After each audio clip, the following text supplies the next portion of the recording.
I want to start by sort of just giving the objective of this presentation, and that is to identify the elements required in creating a control-driven strategy to manage fraud and corruption in a supply chain environment.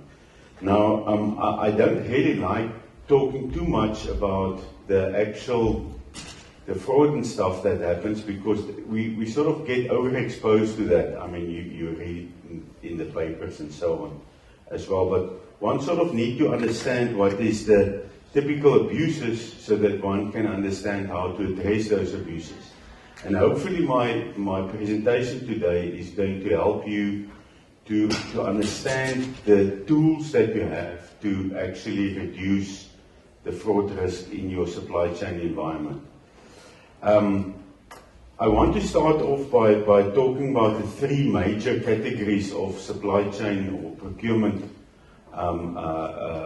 fraudulent practices, being bid rigging, tender evaluation manipulation, and contract management corruption. And in a manner of speaking, what we found is specifically on contract management corruption is that is the emerging risk.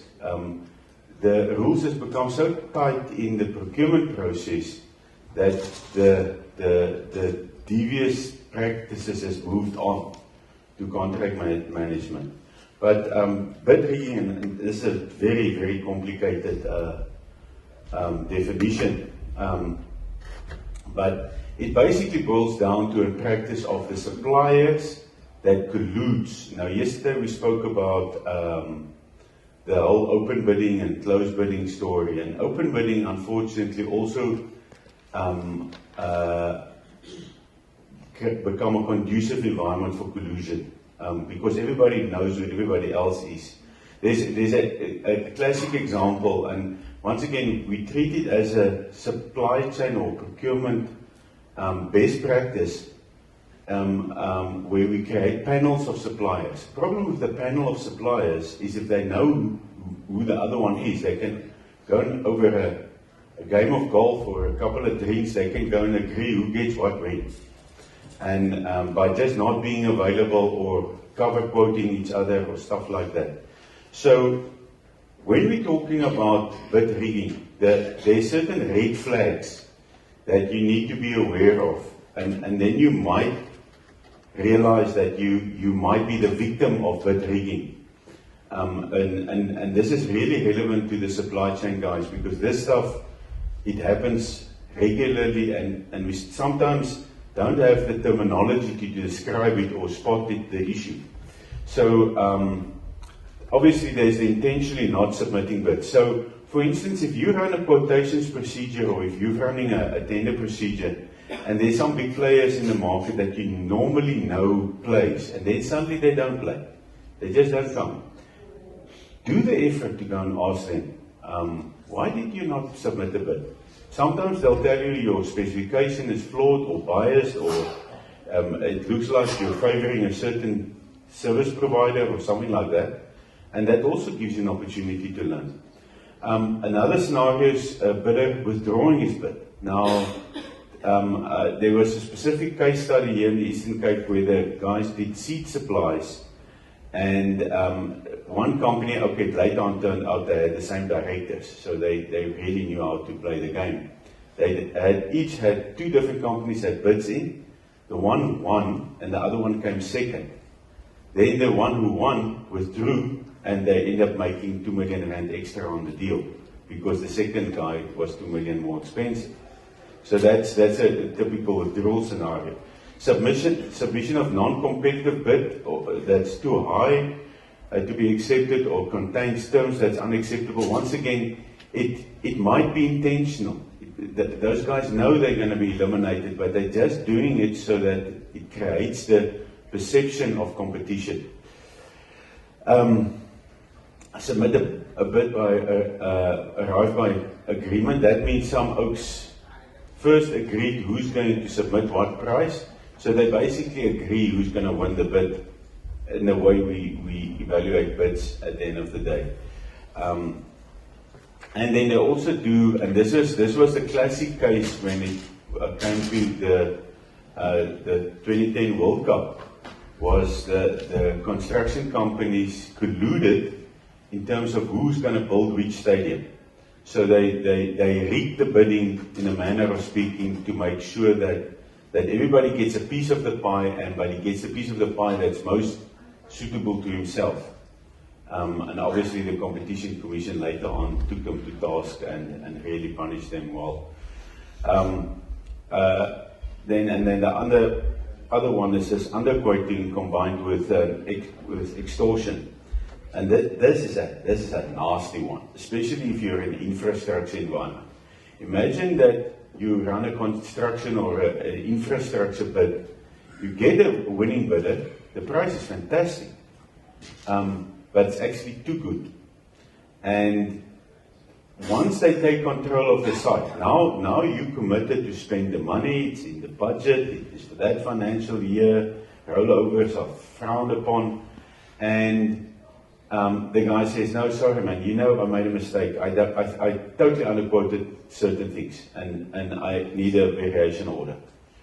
Now obviously from a contract management perspective you can say, no, you deliver or I will take care of you. But the reality is he's got you, I don't want to say that, he's got you somewhere, but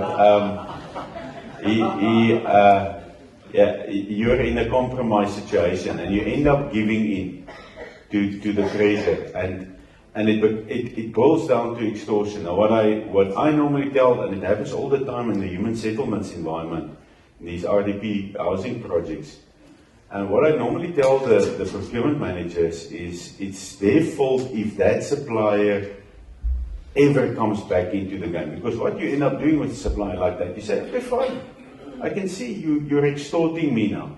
Yeah, and you came into this bid intentionally doing that.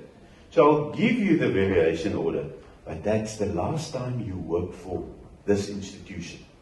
And I will also make sure that I report you to National Treasury or whoever to get you blacklisted properly as well. Because if we don't remove them from the system, the next institution just get taken for the same right the next time.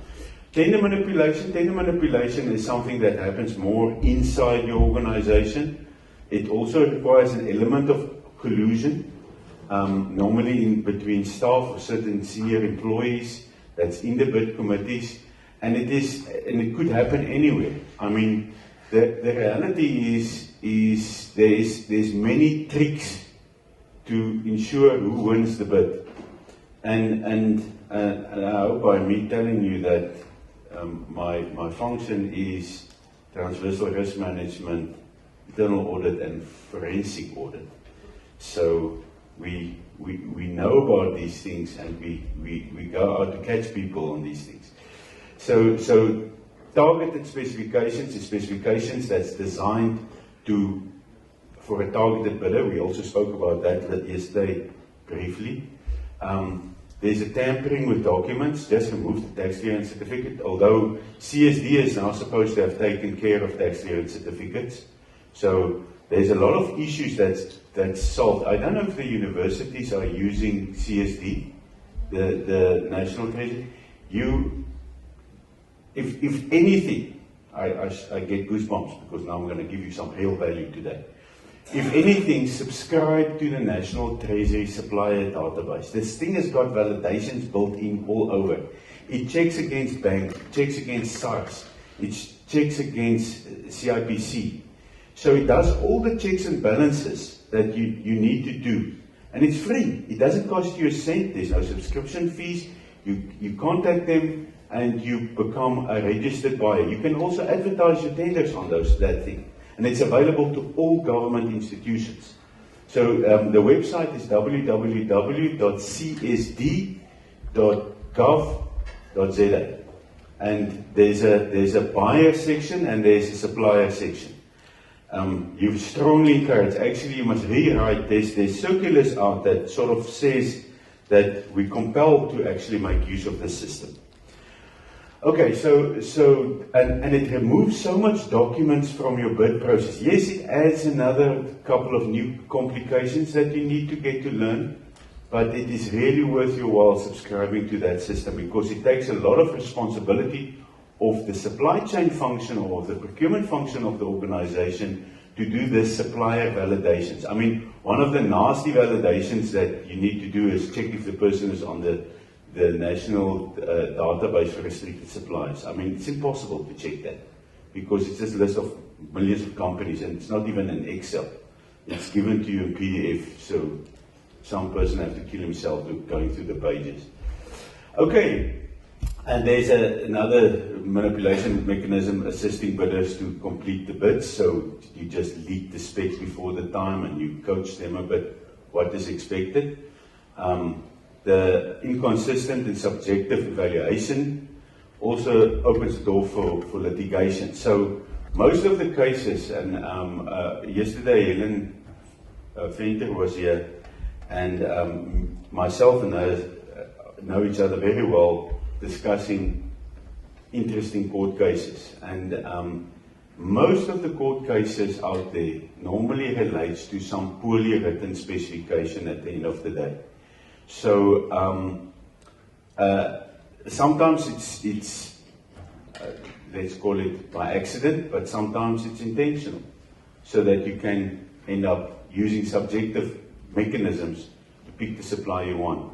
Cancel and re-advertise. One way of tipping off your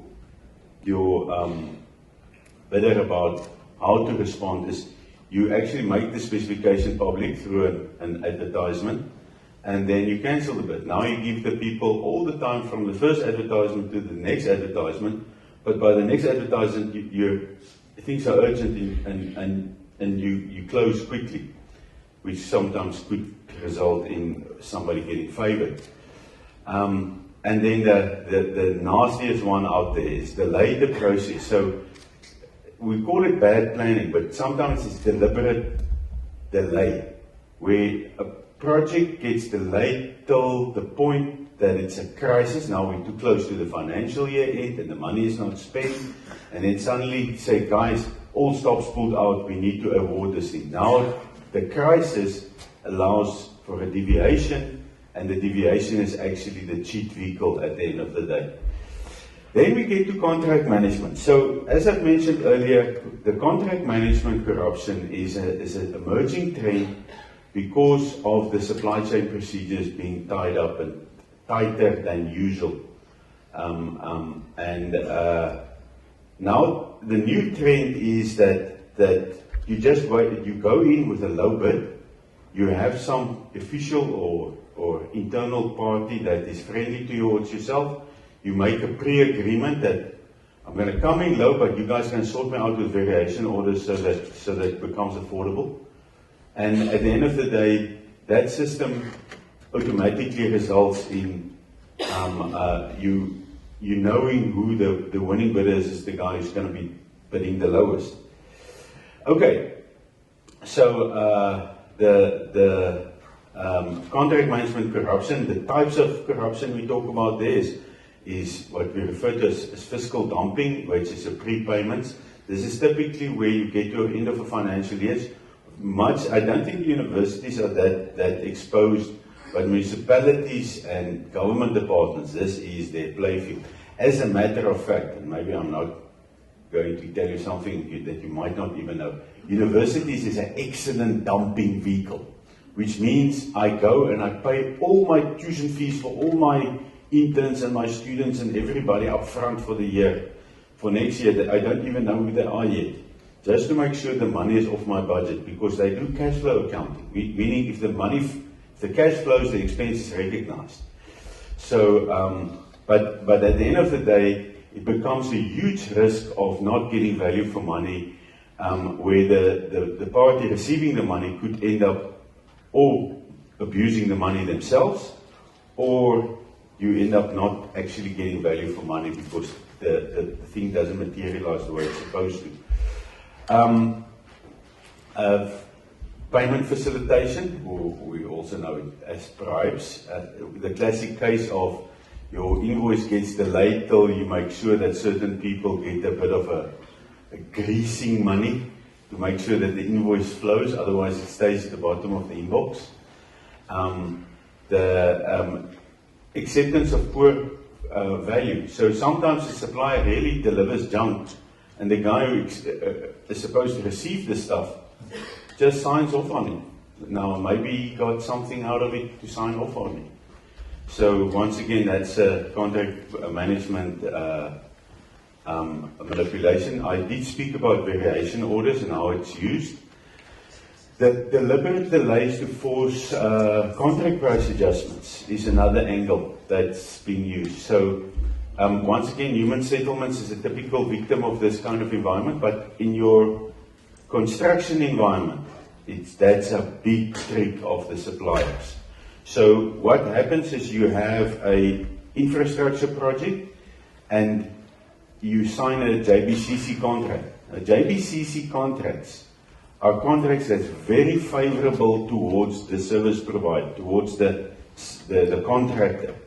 I would strongly recommend you consider contract formats like NEC or FEDIC for construction works, because JBCC, it has got all these variation clauses or contract adjustment clauses in.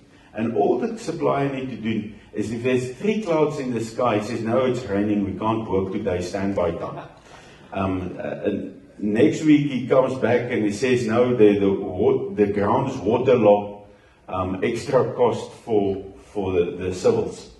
And that contract format is way too friendly to the contractor, and it becomes easy for the contractor to actually manipulate it. So if you want to become a world-class procurement organization, you need to understand the contract formats and how they work and which is best for given projects. Okay, and then the last one, failing to enforce contractual terms. That's basically certain quality standards or certain retention clauses and all the kind of items that's there to protect the buying organization, and somebody just fails to enforce it. Oh yes, there's one more. And then collusion between consultants and contractors. So sometimes, and once again, it's more in the construction environment, where you have a consulting engineer and a contractor.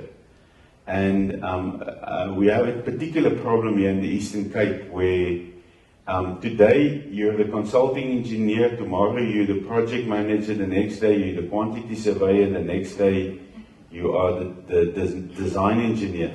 Now what happens in an environment with many projects, in one instance the consultant is the lead, and in another instance the consultant is the subcontractor. And then all they do is, when things go wrong, they start negotiating. Okay, you forgive me for that project, I'll forgive you for this project. And that's the way they manipulate it at the end of the day. Okay, so now let's talk about solving these problems. Now I'm going to quickly try to rush through it. How am I doing with time, by the way? I'm going to try to rush through this. It's a bit of academic stuff. But I need to expose you to some terminology which you might be aware of, but this is now, I'm going to do a speed lecture now on this part of it. And we're going to talk about risk management. Now, what is risk management? There's some academic terminology there, but I sort of added the slide that gives you a one-sentence solution. Risk management is all about I don't want you to surprise me. You need to think of the problem before it happens, and you need to make sure you've got a plan to deal with the problem before it happens. Now remember now, what I just gave you a lecture on was all the problems that could happen. So now we need to find solutions for those problems. Now I'm not going to go through all the solutions. I'm rather going to show you a methodology of getting to solutions. So the primary objective of dealing with a risk is reduce the likelihood or reduce the impact of that. And in risk management, we've got 4 approaches when it comes to dealing with that, and it's the 4 T's: tolerate, treat, transfer, and terminate. Once again, I'm not going to go through the exact definitions of that. You're more than welcome to approach me afterwards or send me email if you want more of this detail, but this is basically risk management terminology. I really want to get to how we integrate our law. Now, just slight change of angle from a business perspective. In a business environment, we talk about controls, and you've got three kinds of controls: preventative controls, stop it before it happens; detective controls, detect it when it happens; and corrective controls is correct the consequences after it happens. So now I'm integrating these principles into something that gets closer to reality, and that is that if we talk about reducing the likelihood and reducing the impact, then preventative controls are all likelihood, addresses likelihood. So preventative controls, I'm not going to go through detail. The next slide covers it in much more detail. Is detective controls, and then you have reduced impact, contingency planning. Now, the fancy words that you would hear in your organization is your business continuity management or planning, and disaster recovery planning, those kinds of things. But there's also consequence management. It's a buzzword we're using in government. I don't know if it's used that much in your environment, but it's basically making sure that people feel the consequences of their mistakes. And once again, there's an approach to that, and there's certain laws that you actually have to abide by. For instance, if there's a fraud of more than 100,000, you must report it to the police. That is the Prevention and Combating of Corrupt Activities Act. We call it in short PRECA. Anyway, so the key to creating an environment where fraud is less likely to take place is to make sure you assign accountability. Now, internal control processes, and you'll notice some of the terminology is known to us, like segregation of duties, making sure that the person is not a referee and a player at the same time. So avoid incompatible functions assigned to the same person. Committees, have them jointly and severally liable. Now, that's a scary thing. If you have a tender committee and you sign them up to be jointly and severally liable, that it means that if this committee makes a mistake that boils down to fraud or manipulation, I'm going to charge every single member of this committee, regardless if you contributed or didn't contribute to it. So what happens when you make them jointly and severally liable is they start keeping each other honest, because you're going to make me lose my job if you do that. So people are much more strict on each other. But the way we set up committees now, all that we achieve is we achieve that nobody gets to be blamed, which is actually a problem. And then there's also the job rotation. Don't let people do the same thing forever, especially on contract management, because they build relationships. And eventually, they're actually just buddies. There's no corruption. It's just everybody's very friendly to each other, and I know him, I know his wife, and I know his children, but he's not doing a good job, and he must actually be fired. But I know his family. My heart would break to see them suffering. So there's an element of keeping your distance from suppliers, and if you fail to do that, you're going to be emotionally pulled into a hole that you don't want to be in. Anyway, so I sort of repeat myself there, and then there's other tools also: comprehensive code of conduct, non-disclosure agreement, conflict of interest agreements. Most of those things are not really meant to keep people honest. I mean, you're ethical or you're not ethical. It's actually how people work. There's a school of thought that says governance and ethics is directly opposed to each other, because governance assumes nobody's ethical. Because that's why I have governance in place. I don't believe people are honest, and that's why I have to put all these controls in place. Anyway, so back to this. The principle of all these agreements and codes of conduct is actually to arrange consequence management later on. Because the principle of disciplinary procedure at the end of the day is there a rule? Is the rule lawful? Is the person that's broken the rule aware of the rule? And can you prove the rule was broken? And are you following due process? That's the 5 principles of disciplinary procedures. And the first step there is make sure that the rules are written down and available for the people to know. Okay, and then communication and training is obviously a fundamental principle to make sure that your governance and systems are all in place. So, other preventative controls is well-documented transactions that equals transparency. Remember yesterday we spoke about transparency as well. And they say open committee meetings is transparency. I say well-documented decisions is transparency because I can present people how I made the decision. And that there's certain protocols that goes with that. You can see this presentation of mine, if I really have to unpack it, we'll spend the whole conference just about this. Automation. Now that's a nice topic because now we're getting into the space which I really like, which I believe all supply chain environments, if you go to Lean, Six Sigma, all these quality, this conference is ISO 9001 certified. You know what that means? It means that they've got solid documented systems and processes, and they've got the system of continuous improvement behind it. And that's what all these, let's call it supply chain best practice is about. It's about continuous improvement. And when it comes to automation, it's a process of simplifying, standardizing, centralize, and automate. At the end of the day, outsourcing, very dangerous space. If you don't know what you're doing, you're playing with fire. It's a fantastic solution, but because of the contract management intricacies, it is not for the what do they call it, well, faint-hearted is the one word I'm thinking of, ignorant. Ignorant and faint-hearted. Okay, so detective controls, I'm not going to go too deep into it. It's the usual stuff, our internal control, internal assurance providers, which is management, internal audit, external audit, and the employees through whistleblowing, external stakeholders, the public, and the suppliers, and your law enforcement functions. Corrective controls, as I've mentioned, one of the corrective controls is consequence management. And a consequence management starts with the process of investigating, and sometimes you find, I remember I mentioned the 5 rules of a disciplinary process. Is there a rule?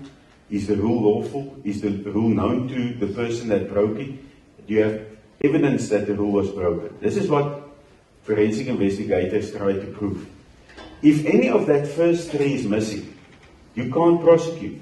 So you first have to fix the system. So most of the forensic audits I'm involved in, we end up doing a system improvement plan as opposed to a prosecution. Simply because we're wasting our time to do a prosecution, the person is going to get away because he's going to say, I didn't know, or the rule is not lawful, or he's going to say there was no rule.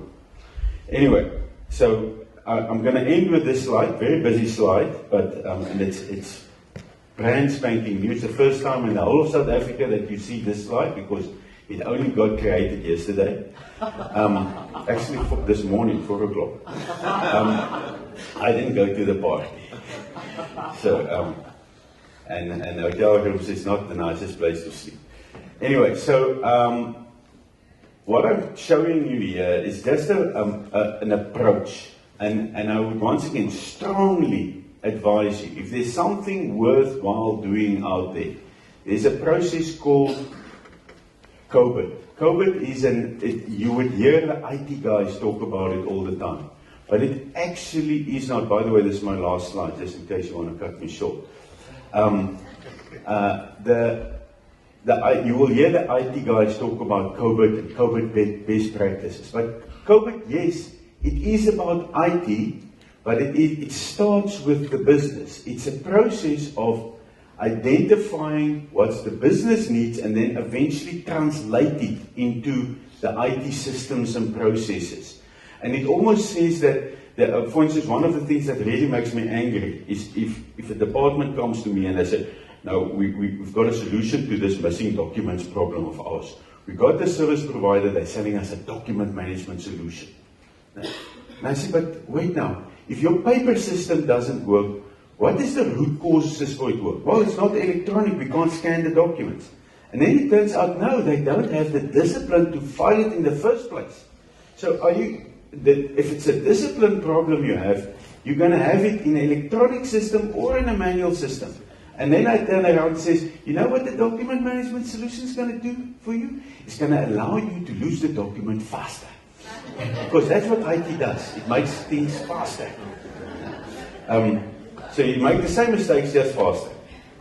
So in any control environment, and you can almost assess yourself. You can go and sit down in your organization and you look at your policies and procedures, and you can do a maturity assessment using the Coburn approach. But now I've given you some terminology that's very simple and straightforward. So the first level of Coburn process maturity is an incomplete process. So in business language, we call that inputs only.